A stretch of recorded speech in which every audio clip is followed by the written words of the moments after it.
Assalamualaikum warahmatullahi wabarakatuh. Salam salam. Perkenalkan, saya atas nama Rumi Facei. Saya dari Fakultas Keguruan dan Ilmu Pendidikan, Program Studi Pendidikan Ekonomi. Di sini saya akan menjelaskan tentang teori behaviorisme. Teori behaviorisme adalah sebuah teori yang dianut oleh Gaga dan Brenner tentang perubahan tingkah laku sebagai hasil dari pengalaman. Beberapa ilmuwan yang termasuk pendiri dan penganut teori ini antara lain adalah Tolkien, Wordsworth, Goethe, dan Skinner.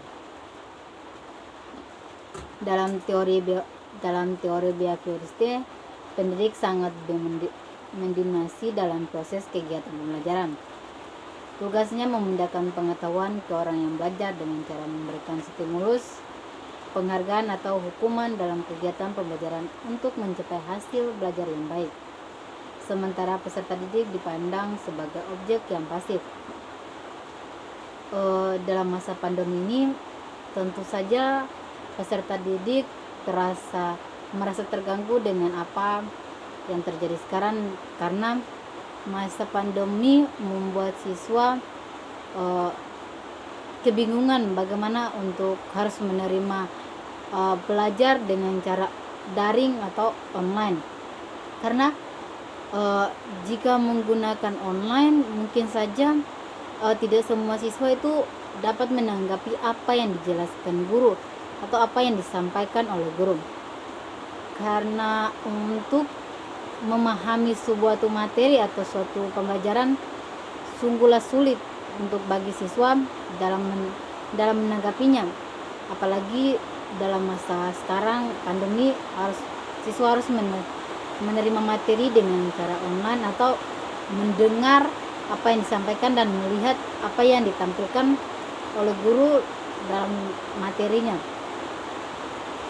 Tapi di masa sekarang, pandemi sekarang, teori behaviorisme membuat siswa lebih aktif dan bertanggung jawab atas apa yang diberikan guru.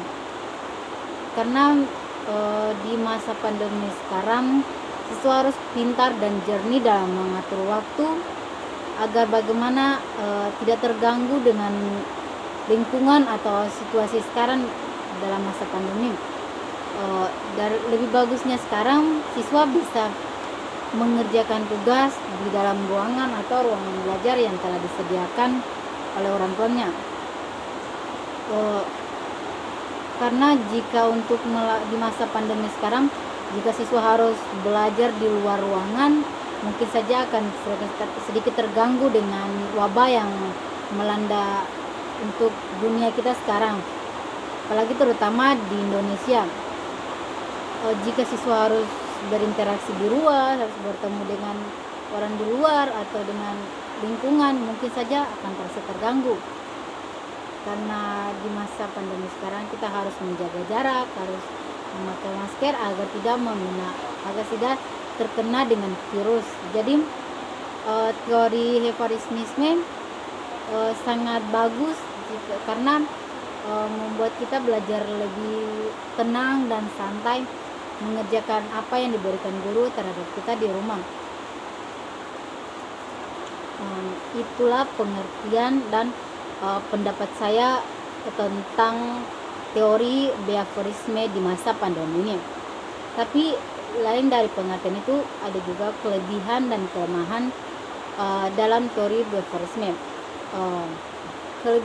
Kelebihan yang dapat saya berikan dalam teori behaviorisme adalah kelebihannya adalah satu, sangat cocok untuk memperoleh kemampuan dan kebutuhan praktek dan pembiasaannya mengandung unsur seperti kecepatan, spontanitas, kelenturan dan refleks dan daya tahan siswa. Dua, siswa mampu menggerakkan untuk berpikir linear, konvergen, tidak kreatif dan tidak produktif. Tiga, membawa siswa menuju atau mencapai target tertentu sehingga menjadikan peserta didik atau bisa membebas rekreasi yang berimajinasi. Setelah itu, kekurangan dari teori behaviorisme adalah satu, pembelajaran siswa sangat berpusat pada guru, bersifat mianistik dan hanya berorientasi pada hasil yang diamati dan diukur. Dua, murid hanya mendengarkan dengan tertib penjelasan guru dan menghafalkan apa yang didengar dan dipandang sebagai cara belajar yang efektif di area masa pandemi sekarang.